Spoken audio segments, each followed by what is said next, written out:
দুইটি সময় ঘুমালে আপনি ফকির হয়ে যাবেন। নবীজি সাল্লাল্লাহু আলাইহি ওয়াসাল্লাম এই দুইটি সময় ঘুমাতে নিষেধ করে দিয়েছেন। আমরা অনেক সময় এমন কিছু টাইমে ঘুমিয়ে থাকি যে সময় ঘুমাতে নবীজি সাল্লাল্লাহু আলাইহি ওয়াসাল্লাম নিষেধ করে দিয়েছেন।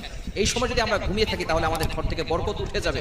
নাম্বার 1, এক নাম্বার হচ্ছে ফজরের পরে ঘুমানো, ফজরের নামাজের সময় ঘুমানো। নবীজি সাল্লাল্লাহু আলাইহি ওয়াসাল্লাম এই সময় ঘুমিয়ে থাকতে নিষেধ করে দিয়েছেন।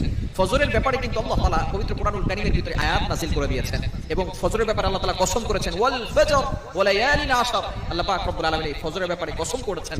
শুধু তাই নয়, এই সময় কিন্তু আসমান থেকে ফেরেশতারা রহমত নাযিল করেন এবং রিজিক নিয়ে প্রত্যেকটা ঘরে ঘরে পৌঁছে যান। এখন যদি কোনো বান্দা সেখানে ঘুমিয়ে থাকে ফজরের সময়, তাহলে কিন্তু তার ঘরের ভিতরে বরকত নিয়ে যাওয়া হয় না, সেগুলো জঙ্গলে নিয়ে হিংস্র যে সমস্ত প্রাণীরা আছে তাদেরকে দিয়ে দেওয়া হয়। নাম্বার 2, দ্বিতীয় নাম্বার হচ্ছে মোস্ট ইম্পর্টেন্ট, মাগরিব থেকে নিয়ে এশা পর্যন্ত এই সময়টা আমরা ঘুমাবো না। তাহলে কিন্তু যদি কোনো ব্যক্তি ঘুমায় তাহলে সে দারিদ্র হয়ে যাবে, তার উপরে কিন্তু অভাব অনটন লেগেই থাকবে।